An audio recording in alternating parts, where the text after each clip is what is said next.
guys, Gina with Sidewalk Talk. Today, I am with Daniel Allan. What's up? How are we doing? How are you? I'm great. I'm really excited. Life is good. Life is good. Yeah. I just went to your show yesterday. That was amazing. Thank you so much. Was that for your coming. first, that was your debut show, right? Yeah, it's funny. I've been joking with my friends. Yesterday was my first live show. So I played. Wait, what? I played one Wait, in. it was your first live show. Yeah, so I played one in New York at a 30-minute. It was like a 30-minute set, and then I played a 15-minute one in LA. But that was my first full proper hour long with visuals and stuff. So. Well, congratulations. Thank you. The turnout was amazing. Yeah, it was crazy. I was super surprised. Yeah. But. So you grew up in Louisville, Kentucky. Yes. What was it like growing up there? What did you and your friends do? It's funny. I don't sling around like a southern accent, but when I say Louisville, that's the only tell. Louisville. Yeah, that's the only tell. You kind of have to slur it. But Yeah, Louisville. yeah, but that's the only tell that I'm from. Do you think people will think I'm from Louisville if I say it like that? If you struggle with it, no. It doesn't come naturally. They're gonna call you out immediately. It has to be Louisville. Louisville. But honestly, I feel if everyone thinks of, when you think of Kentucky, I feel people think of horses and cows and stuff like that. Yes. I feel that's accurate except for Louisville. Louisville's sick. It's honestly just there are parts of LA that remind me of it. It's just kind of a hipster area. People have really good taste in music. Me and my friends did stuff that most kids do, you know? The only difference is we all had to drive 20-25 minutes to get to each other's houses, which is it takes a little bit more time than just walking across the street here. But I don't know. I mean, I'm really happy with where I grew up. I mean, we just had to discover so much music on our own because there wasn't an electronic scene. Yeah, because So- you grew up listening to rap and hip hop. Yeah, right? wow, you did your homework. That's so I did my crazy. homework. Yes. Wow. Yeah. So yeah, that was your biggest influence. Yeah, when I was in second grade, my brother gave me his iPod Classic, and it the OG. The And OG. it had so much rap on it. It was Rakim and LL Cool J and Biggie and Wow. Tupac, and I got into music outside of taking piano lessons as a kid. I got into it by just starting to record those people because I was I have somewhat of an ear for rap music. Maybe I could just start recording you guys. 'Cause I Yeah, noticed everyone what rapping. made you want to start record? Because that's such a, not a lot of people would think of going up to people and just asking them if I could just record your beats, right? Record them some beats, right? Yeah, I mean, I just wanted to. I just noticed because, like I said, I had been listening to so much music, and it was just a passionate hobby of actively listening to songs at the time. Oh, that's I think that everything that was coming out just really, it was never a thing of how is this made. It was more how can I get involved. I wasn't really sure what it is, and so I just noticed that all these kids were just rapping in the hallways, and I was I will just do this for you. I'll do it for free. I'll just set up a little. That is I bought wow. I bought $100 microphone. I put blankets up in my closet, and I just had people over. I'll never forget that setup. I got one of those Facebook memories the other day that was 10 years ago. No today. way, really? Yeah, pretty crazy. Wow. When you were growing up, did you play any sports or anything? Yeah, actually, fun fact, I played some Division I tennis. Believe it or not. You played D1 tennis? Where? Only for a year. I played at Boston University. You played D1 tennis at Boston? Yeah. What? Yeah, not to flex, weird flex, but that's a great flex. What? I grew up playing tennis. It was kind of basically when I was a kid. I had two kind of options. My parents are immigrants, so they're it's a very strict upbringing for me, and they're kind of you could try doing an instrument, or you can maybe try sports or whatever. So I actually started with piano. I hated it. And so I was wait, can I get out of piano lessons? If I get out of piano lessons to play a sport, is that cool? And my mom was like, yeah, that's fine. Wow, let's do it. So it's you funny negotiated. Yeah, I was such a negotiator. So it's funny that I ended up doing tennis through school, but music is my job now. I think that's the funniest. What do thing. they think now? Well, your family has a music background, right? Yeah. So my mom's thing was musicology, and she was a piano teacher. And then my dad grew up playing in bands. So he it was so funny. I remember What kind of bands? Rock bands? It was kind of I don't even know how to explain Russian music, but basically they would do Yeah, what is Russian? it's It's like, I don't even know how to explain it. It's like folky, but with like Spanish guitar elements. I don't even know. I feel like some Russian people are gonna rip me for saying like Spanish guitar elements are in it, but it's just so like it's very different. unique. It's very unique. Very yeah. different. It's something that you would have around like a campfire. I'm with curious. Your friends, for sure. I definitely want to just Google, like, who would I want to, like, who's a Russian artist I should Google? I honestly think Russian rap is actually kind of sick. Like I think rap. Yeah, I feel like some of the flows in it are actually kind of crazy. There's this one artist named SIDEWALK, which it's SERYOGA, I think. And he has bars, like straight up. Okay, well, I'm gonna have to check this guy out. Yeah, he's so fire. Yeah, so what is your parents, like, at what point were you like, was it during Boston University where you were like, Mom, Dad, I'm gonna do this like full time?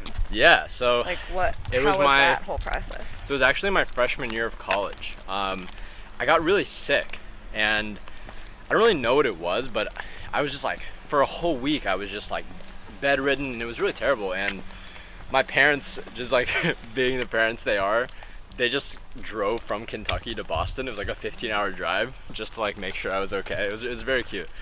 And kind of, I figured, I was like, okay, if I'm like dying right now, like, I might as well tell my parents I want to be a DJ. Are you serious? Yeah. That was it. Because I'm like, I don't know, like, that's so strategic. I was like, if I'm already like so near death right now, because I'm so How sick. did you even say that?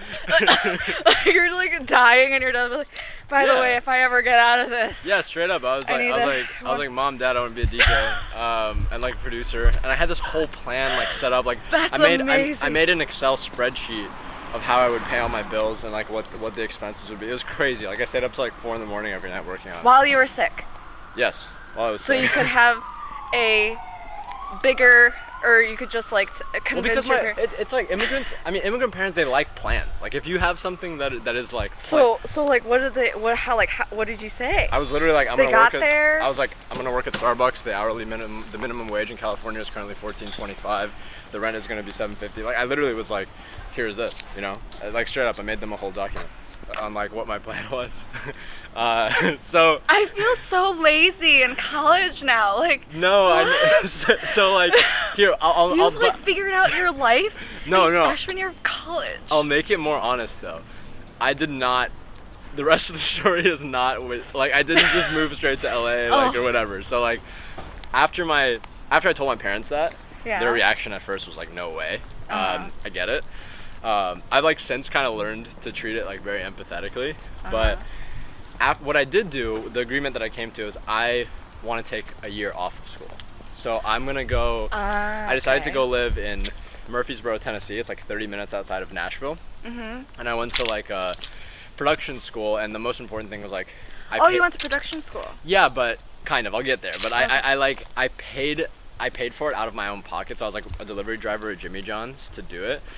And yeah, I mean, I'll never. You're a grinder. Like a hustler. Wow. Okay. I was working really hard for sure, but I remember the agreement was, all right, look, I'm gonna be in Tennessee, and I honestly didn't really give a shit about the school, if I'm being honest, because I was like very much like I just need to figure out how to make beats and like just figure out how I can make it my life, because it makes me, it's all I want to do is just make songs all day. So I was like, if I could just figure out how to make that work in like this 1 year, I'll do it.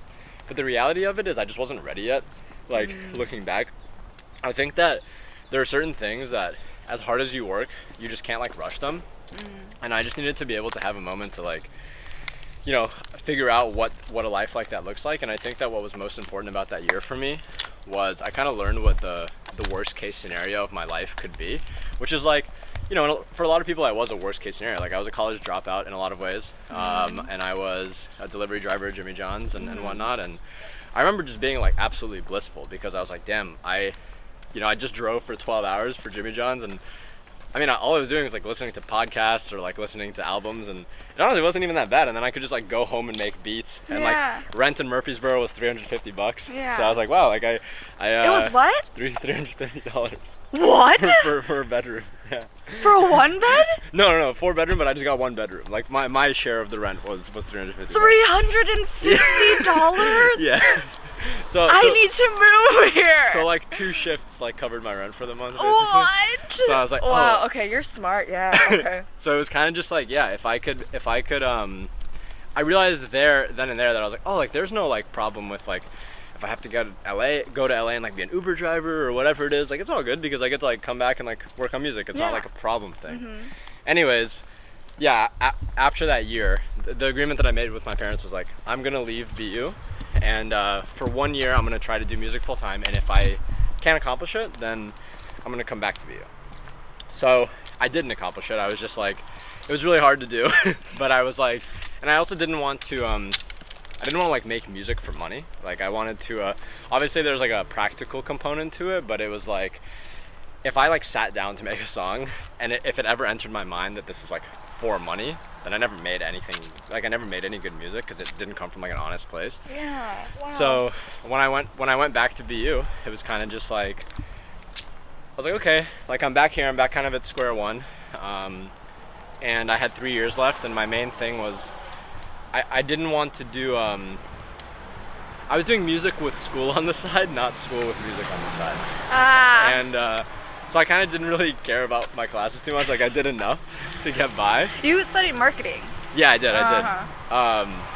I couldn't tell you the first thing about marketing, but yeah, no, all I did was like over the summers, instead of doing internships and whatnot, like all my friends were doing, I just came here to LA and like lived on my friend's couch. And at one point I was living on my friend's grandma's couch in San Clemente, like in Orange County, like 2 hours away.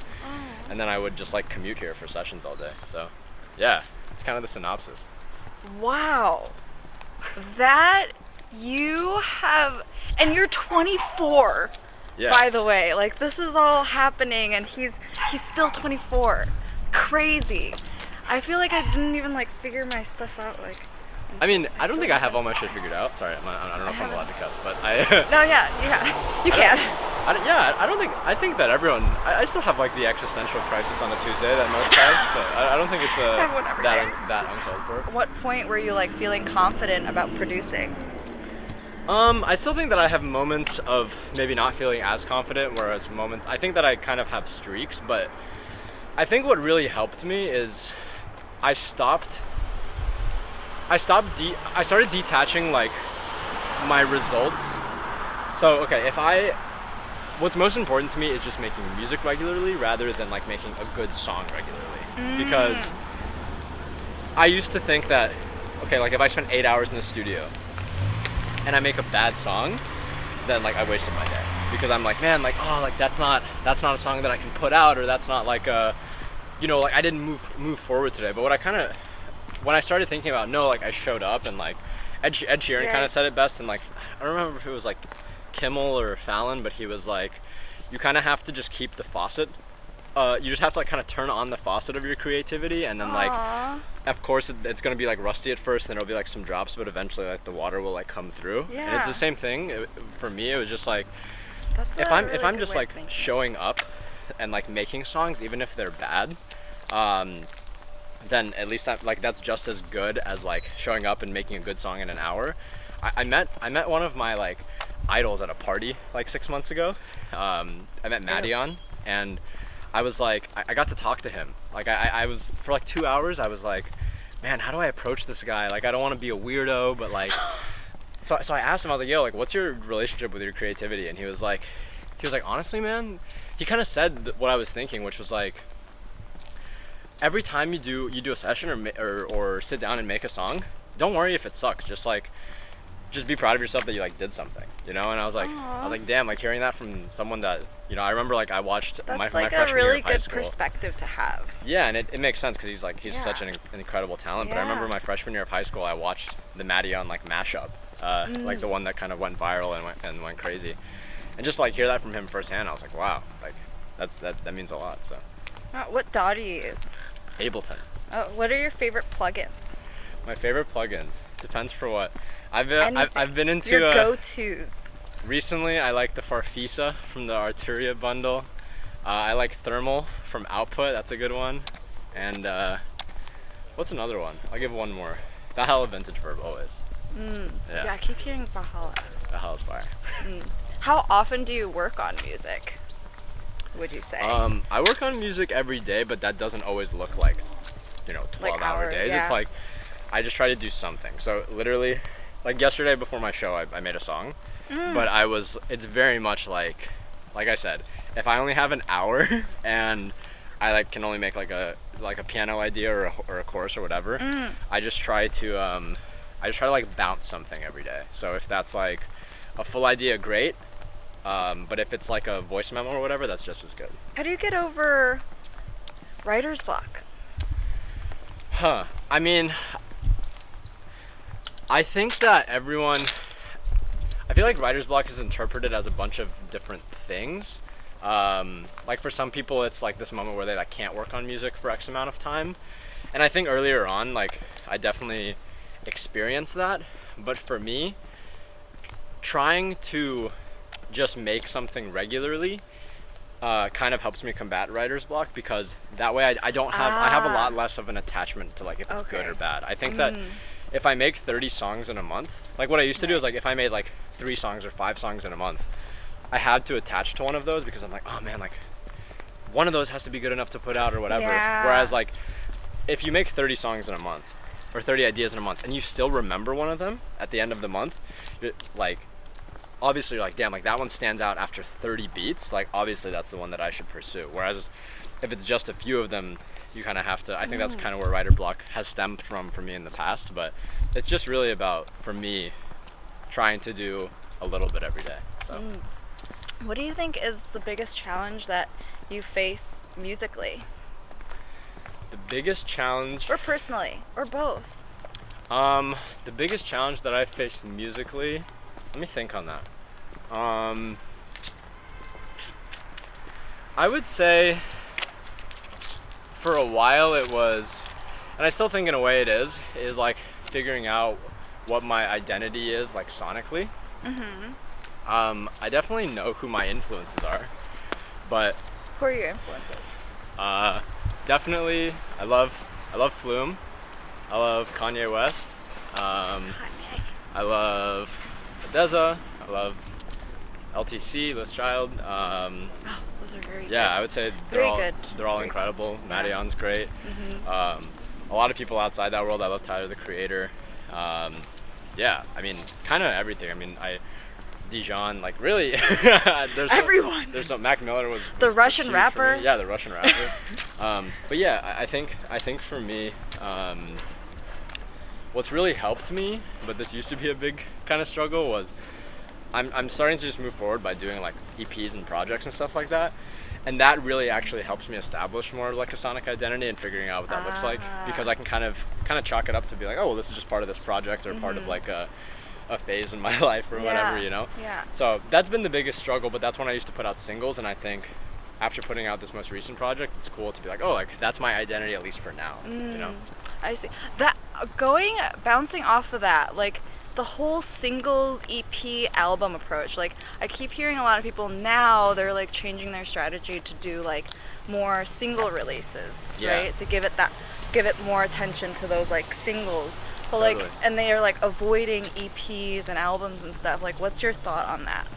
Yeah, totally. I mean, I think that with singles, it makes so much sense, because we're living in such a world where you can, the attention span is so short. So short. Yeah. So it's just putting out one song and not overloading people with everything. They can at least have that moment. Yeah.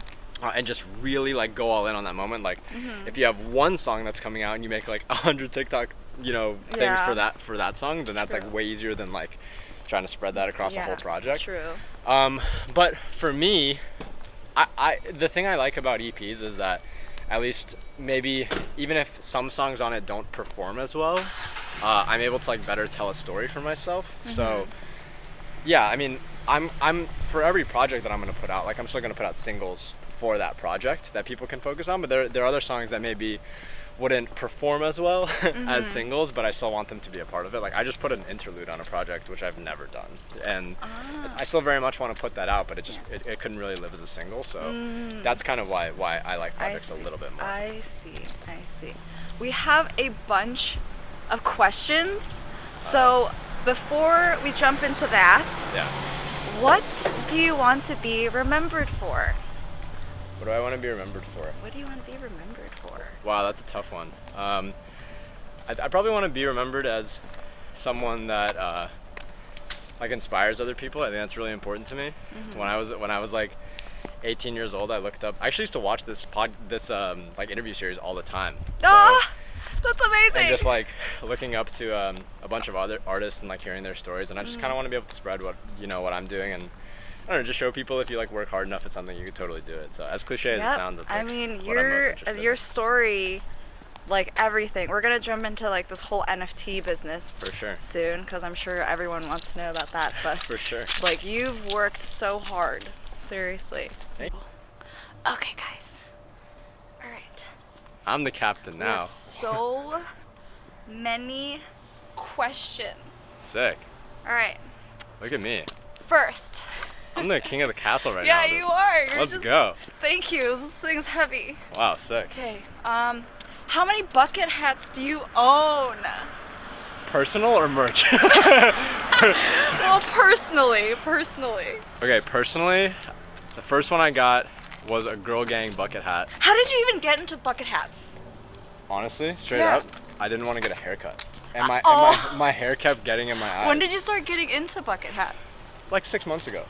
Oh! Literally, my hair was just so long. And then now it's just like a thing for Now you. it gets hair out of my eyes, and now I just love it. Now you just. I probably have 6 personally, like hundreds of merch ones, but like 6 personally is where I'm at. Wow, where's my scrunchie? It's hot right now. It is hot. I'm like, look at it. I'm adjusting angles out here. I Maybe know, maybe look I at should do you. this more. You should do interviews from now on. You know? Okay. Oh, this is so much fun. What is your skincare regimen? Who asked this? You No, have I'm great kidding. skin. My skincare regimen Yeah. is being very lucky. I have. Do you have like a 5-step routine and everything? My routine is showering and using soap and nothing outside of that. I guess that I'm very lucky. Just very simple process. Okay, great. What is your taco order? All right. So since moving to LA, I feel like I have not done the best job of eating tacos. I will say like any food truck in How LA. dare you not eat tacos? I will say like my favorites have been actually all the fish tacos that I've had. But I would say, oh sorry, am I doing this wrong? No. Okay, cool. Just wanted to center it. I would say add Valhalla Vintage Verb on the taco. No, I'm kidding. My favorite thing is, I really like fish tacos. They've been like very fire, Yum. but I need to do a better job of having like a foodie experience, low key. Any fish taco, Do you love food? I'm getting more into it. I feel like What's your favorite type of food? pasta, hands down. Pasta. Hands down. I'm a huge pasta guy. Pasta. I love pasta. I'm a huge food person, so if you ever need food Oh, I'm in. recommendation. I'm in. What kind of pasta? Rigatoni is definitely the best pasta. Do you know how to make pasta? Yes. Okay. Okay. Wow. Next question. What does success look like to you? Success to me is just like waking up every day, making music, and anything else is a cherry on top. Who is someone you've been dreaming to make a song with? Can I name multiple people? Yeah. Or do I only get one? You could do 3. Kanye, Flume, Skrillex. Wow, that was really fast. Where do you see yourself a year from now? A year from now? Yeah. It's a good question. Ideally, I want to be able to just keep making music. That's like very cliche, but I think that's very important, because I think as things start to get more busy in my life with, like you said, with all the Web3 stuff and everything, Yeah. if I'm not prioritizing like being creative and like making songs, then I just don't think I'd be happy. So I think in a year from now, I just want to be happy, and what that looks like is making songs. And like obviously the other stuff is all fantastic, and I'm really stoked on it, but I think as long as I'm making music and like getting better and like pushing myself sonically, then that'll be really good for me a year from now. Wow, I love that answer. What's your biggest struggle while producing a song? Like arrangement, vocal production, mixing, etc. Yeah, I feel like there are a lot of things that I could be better at. I think that I'm most confident with the drums. I think that I'm least confident. Probably I'm starting to learn how to like sing on my stuff. So like one of my goals this year is to put out a song that I'm singing on. So I'd say that's what I'm weakest at right now. But That's awesome. I'm looking around at all my friends and they're like, oh man, like you gotta try it. And you know, like my friend Oshi kind of said that, who also played at the show last night, was kind of telling me that was like his big unlock, was just starting to sing on stuff. So I'm learning. I mean, that saves a lot of time too, like finding vocalists and stuff. It does. That's a big process. So Yeah. I don't think that I'm always going to be singing on everything, but I want to try to do one song this year with that. But that's currently probably my biggest weakness. Who's your favorite artist at the moment who isn't a musician? Wow, that's a sick question. Yeah. There's an amazing photographer called Jake Inez that I'm really into right now. There's also an amazing visual artist named Izzy Addison, who I think is also very fire. So I would say those are some of my favorites right now. Favorite country to travel to? I actually just went to Europe for the first time like 6 months ago. For the first time? Yeah, for the first time. You're from the Ukraine. Wait, no, you're not from. Your family's from the Ukraine. Well, I thought Europe. You, like, okay, so I actually lied a little bit. So I went to Ukraine when I was in middle school once. But that's not like an adult experience of going to Europe. That's. So this was like my first grown-up experience going. That? It was sick. I went to Barcelona and it was incredible. I low-key like want to move to Europe. It's not gonna happen, but it's just so sick. So I would say like the Barcelona vibe was a pretty big one for me. So since that's like, I'm probably have a little bit of like a recency bias, but I think Barcelona is so sick. So beautiful out. Can I do this? Yeah, of course. Hopefully I don't put anyone's address in this. Wow, this is nuts, huh? Just random someone's address. Look at these flowers. Okay, this is the question. This is hilarious. If you could choose only one type of condiment for the rest of your life, what condiment would you choose? It has to be a hot sauce of some kind. Yum. I'm like picking between tapatio and sriracha. Ooh, I feel like it has to be sriracha. Of course, I feel it like has to be. It has to be sriracha. All right, cool. I'm glad we're on the same page. Pretty delicious. We're really hitting it off, huh? I'm like drooling because we were talking about pasta, and now I'm just thinking about food. Favorite childhood memory? Favorite childhood memory? The Russian piano teacher. Dude, that was probably like one of the least favorite childhood memories. Oh my God. I don't honestly. What does that entail? Like, do they yell at you? Yeah. Oh yeah. It's like a whole experience. Like if you like mess up, they like hit your hand with like a measuring stick. It's like a whole experience being like a Russian kid playing piano. Oh yeah. Wow. But why didn't your mom just teach you? she just didn't have time. Like she didn't have time. You know, like they immigrated here. They were like busy. But right. I would say, like depends on how young, but definitely that first Lollapalooza trip was one of I was like 16, but that was crazy because I went to Chicago to visit my brother, got dinner with a friend, and he was like, "Are you going to Lollapalooza?" And I was like, "What is that?" And the next day I was at Lollapalooza. So and what'd you think? I mean, it literally changed my life. What is that? What's the EDM?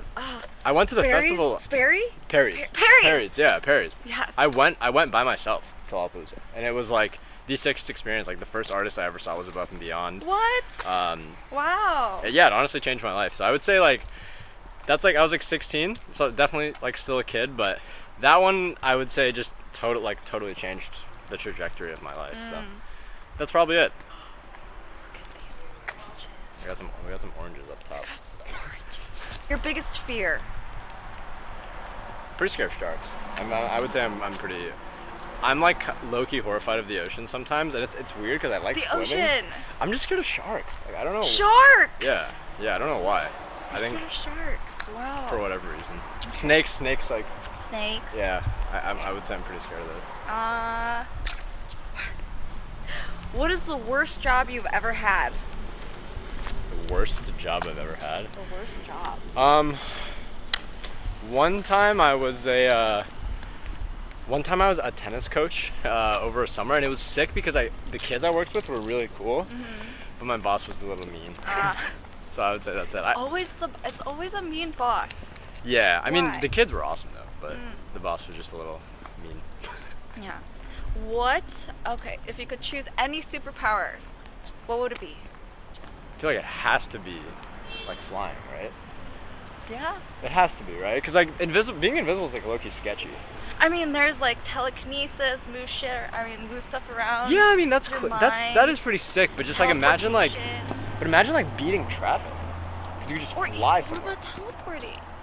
Teleporting's fire, but like, do you even like see? Like the act of flying. Yeah, like what if you could that would be pretty fly cool. somewhere? Like that's so hard. Yep. I would say that has to be it, right? Yeah, it has to be. Or like being as good at music as Skrillex is. Probably whatever that superpower is. That's his own superpower. Yeah, for real. Best piece of advice you've ever received?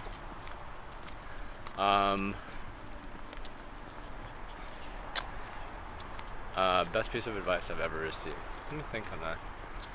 That mandarin tree. Look at how orange they are. Where? Oh wow. Those are ripe. I'm so tempted. Best piece of advice I've ever seen is, I would say probably don't overthink shit. Kenny Beats. Don't overthink shit. There you go. What's next for Daniel Allan? What is next? I just dropped my second project. It's called Overstimulated. I'm really proud of it. It was probably the first full I dropped an EP last year that I'm also proud of, but this one was like my first full storytelling experience. I'm really excited to keep building projects. I've met a lot of my favorite artists in the past few months, and I'm fortunate to be able to be working with some of them now. So just making more music and just probably building out another one, and hopefully singing on a song this year. I can't wait to hear it. I'm nervous. All right, we're getting into the NFTs. All right, let's do it. I came Whoa, prepared. This got really tall. What did it feel like being featured on Time Magazine? Yeah, that was crazy. Yeah, everything's moving so quickly for you. Yeah, it's kind of wild. I didn't. I honestly, I knew. Actually, let's start how did it all start? Someone, Cooper Turley, approached you. That's where it all started for you. You didn't know what NFTs were before that. No, I mean I literally played a show. I did a low key show in my friend's backyard last March, and yeah, I met Cooper and he was like, "You should drop an NFT," and I was like, "I don't know what that is." I was like, I knew who Beeple was. When was this? March of 2021. Oh, March of 2021. Yeah, and he was like, I was like, "Look, man, I can." My only kind of frame of reference was Beeple, and he's an insane 3D artist, and I was like, "Man, I just can't finesse something like that. This guy's been doing it for 20 years of his life, so you can't kind of just fake that." And he was like, "No, man, music NFTs are a thing." So yeah, I found this platform called Catalog. I was one of the earlier artists on it and started dropping on there, and then I think that's things kind of snowballed from there. And the ideas that you came up with and raising everything oh yeah, no, how did that I didn't know if you wanted the spark notes. Yeah, I can give you I want yeah. How did this yeah the details. I'll hook it up. Yeah. So yeah, after that show, I was after I met Cooper, I was thinking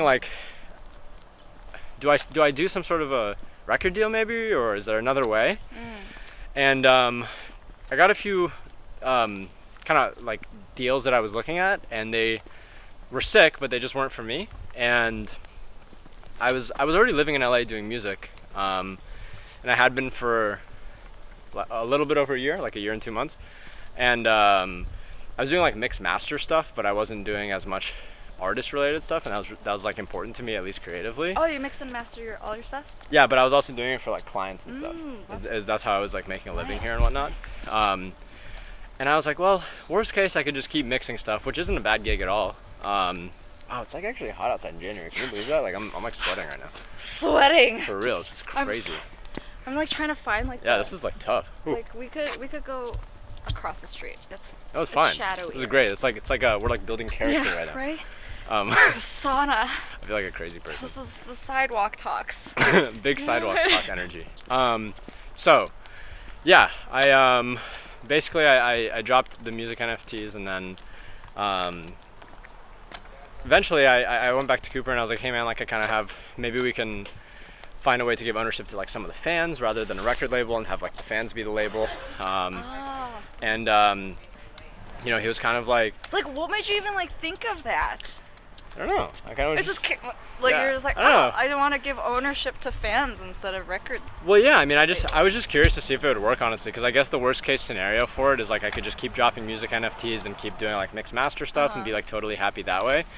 But you know, I was just curious to see like how that would work. It was honestly just an experiment. I'm really happy with how it turned out, but I mean, that was a really good experiment. Yeah, I'd say. I think the worst case scenario was that maybe I have like 1 or 2 people buy into it and get a couple $100 to be able to market a project, and that's great. Yeah. But I guess the best case scenario, I guess is kind of what happened. How did you find the people to like raise? Yeah, so the NFTs. After I dropped my first music NFT, I remember my first music NFT. We're in the shade now. This is nice. I know. My first music NFT, I made it at 9 a.m. and then at 1 p.m. I got the film developed, and at 5 p.m. I sold it to like a stranger, and that was like the craziest moment. So then like I tried it again and again and again, and by the end of the month I had sold 5 or 6 of them. So I went to Cooper and I was like, man, let's just do this. Like, where did you find the strangers? Just No, random? like literally, I put it on the catalog on the website, and then people like just bought the NFTs. Oh wow! And I went back to Cooper and I was like, yeah, man, let's do this. Like, let's do like a crowdfund for the project. And he was like, absolutely not. So I think a lot of people look at the crowdfund and like how quickly I raised money for it, but for 3 months, I was really like, to answer your question of how I found people, I was on Twitter and Discord and just like straight up like DMing anyone I could. Really? And like being like, can I have 5 minutes of your time or 10 minutes of your time, and just like, you are seriously such a hustler. You're this crazy. I try. What? And yeah, I was just kind of like, can I have some of your time and just chat about what you're doing? I remember like at one time I got on the phone with like with a Solidity developer on Ethereum, which means he was one of the people that like helped write what Ethereum looks like, which is like one of the major cryptocurrencies. Where are we going with this one? I don't know. And I asked him what a MetaMask was, and a MetaMask is kind of just like the most universally accepted like crypto wallet, or like one of the ones. Mm-hmm. And that's basically like asking Skrillex what like a kick drum is. Oh. You know? So I don't know, I kind of was not embarrassed to be like the stupidest person in like the room, and that's kind of how I got started. Is for 3 months I just got into Discord servers, said GM a lot, said hello, started asking every possible question I could. Most people would ignore me, but like some people would find the time to answer it. So that's kind of how it happened. That's amazing. Yeah, crazy. And then like, when did you start? So how it took you 3 months? Yeah. And then like, when did you start seeing like everyone kind of like being like, whoa, it's like the whole like Daniel Allan NFTs, like, yeah, I mean, Time magazine. Yeah, that was nuts. I think the big thing is, after spending 3 months just meeting people, I dropped the crowdfund and it sold out in 12 hours, which was Can you explain what crowdfund? Yeah, so crowdfund is you basically just like, I raised money for the project, and in exchange I kind of made my fans my record label, so I sold out like 50% of the masters for the songs, and I retained all the publishing, but I sold 50% of the masters and raised X amount of money, and like some of it is like marketing, some of it is like an advance. It's like a similar to like a label situation where, you know, I have like this budget to be able to, you know, record or whatever it is, right? If I want to like make a video and stuff like that. But the difference here is I retain a lot more of my masters. I retain like 50% of them, as opposed to like some other label deals, which that's maybe not the case. Yeah. And then I also have like full kind of creative control, because no one decides like what I'm putting out next. It's kind of on me entirely. Like, I love this. Yeah. And like, it's crazy because you hear like record labels, you know, they have their opinion on how your music should sound and everything like that. Yeah. Like, you literally have total control. Yeah, look, and more monies, you know what I mean? Yeah, look, I mean, to be honest though, I've never been like a fuck record labels guy. Like, I think that, like, where do you think it's going? Like, where do you think record labels, they have to shift, right? Like, yeah, NFTs I think that a lot of people are noticing, but at the same time, they're giants. Like, I don't think that like the biggest record labels are like going anywhere.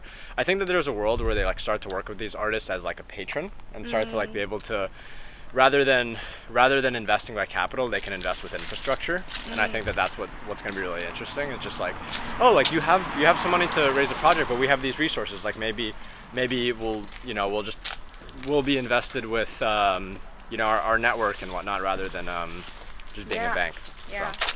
So yeah, that's after I think that, to get back to your question, like after I dropped the crowdfund, I think a lot of people just noticed, and then literally the Time reporter Andrew Chow, he like DM'd me on Twitter. Crazy. He straight up, he's like, hey, I'm with Time. Do you want to do this? And I was like, crazy. I was like, are you real? Like, I was like, are you actually like a Time reporter? Like I didn't ask him that, but that was like my first thought. I was like, yeah. This guy, I was like, this dude's just DMing me, and yeah, we got on the phone like the next day. Wow. It's crazy. Sorry, I can't walk in a straight line. Congratulations. Like, yeah, that's thanks. insane. Thank you. Are you like a side question, are you like the first person to like come up with this idea? I feel like I need to do my homework, but in the music world, I think so. Yeah. I believe so. Because I've never heard of it. So Mirror... I was like, maybe this is a stupid question. No, it's not a stupid question. The platform Mirror that I use, they had existed, and I think that like this one woman, like she wrote a book and crowdfunded that. Yes, I did hear about like authors doing something. Yeah, like and I think she was first, and then there's this like amazing artist named Verite, and she, like a year ago, she didn't do it via like a creator DAO or in like a crowdfund situation. She was like, I'm gonna put up an NFT and sell like 1 to 2% of my masters. I think she sold like 1. So I think at scale it was. So yeah. Wow. Yeah. Good stuff. Crazy. How am I doing? Am I doing okay? You're doing great. Cool. Is it too heavy? Because we could switch. No, this is fantastic. I'm doing great. This is so much fun. I could play with angles. Has your art changed as you've gotten more ingrained in Web3? Entirely. Because I think that before Web3 stuff, there was a certain type of music that I had to subscribe to. And that's not a bad thing. I don't mean that in like a knock or a disrespectful way. And what do you mean by like subscribe? Well, I think that some of the record labels that I was working with, who I still like love and have great relationships with, they just have like their own brand, right? And what that brand looks like is a certain brand of music that I absolutely love and holds like a special place in my heart. But at the same time, there's so many genres that I'm interested in. But I think a lot of artists, if you look at like, I've brought him up so many times because I'm such a fanboy, but if you look at like Skrillex or Flume, they can kind of take their fans on like, whatever experience. They could just make whatever kind of music, and because people just, I don't know, buy into like whatever, whatever music they make, they have that freedom to be able to do whatever. So I would say for me, even though my fan base is, which way are we going? I would say for me, even though like my fan base is a lot smaller than those guys, I do have that feeling of just like, wow, like I can kind of make whatever, and like no one is gonna tell me otherwise, and that's really exciting. That's awesome. Yeah. Seriously, this is amazing. Like, how did you even come up with this? I don't know. I honestly wish that it were a cooler story. It just like came, like I just like thought about it and talked to Cooper about it, and we just kind of went from there. I know, but that's like the hardest part, like actually executing like the ideas that just randomly pop in your head. Yeah, that's what I'm saying. Is like I feel like that's so much work. 3 months, like that's a long time to like, you Yeah. You don't know what results will come out of it. Totally, but I feel like there's so many like probably ideas in people's like notes app on their iPhone that they come up with at like 2 in the morning that are probably like incredible ideas. Yeah. And no one ever does anything with them. It's the executing part. That's the hardest part. Yeah, I feel like I got this piece of advice early on. Maybe it was like, I should have said this for best advice, but it's definitely up there. It was like, way too many people spend too much time thinking and not enough time executing. Yes. And I'm obviously like, I make music, so I'm guilty of that sometimes too, where I'm just like, is this good? Like, what am I doing? Is this like, what, is this even a song? Yeah, just like, what is this arrangement?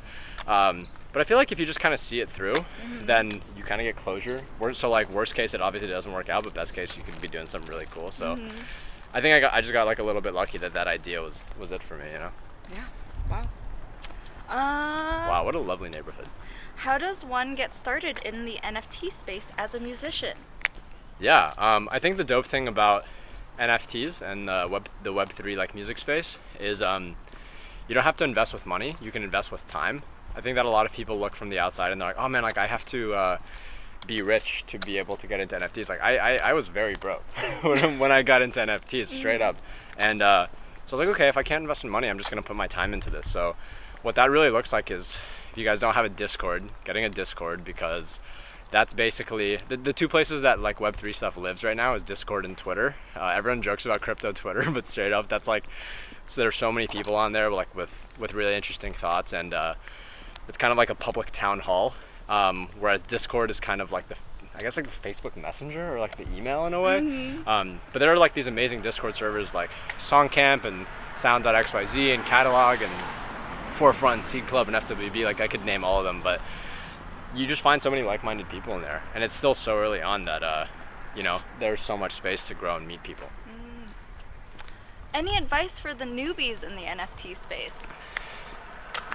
The same I would say, I would say no. Like getting started in any advice are different. I would say the best advice is just get started. Like don't worry about like, you know, I was talking to my friend recently who manages you know, some close artist friends of mine. I was like, yo, when are you getting them involved in with NFTs? And he was like, yeah, man, we just have to do like, I'm just waiting to do like the perfect drop and get it just right.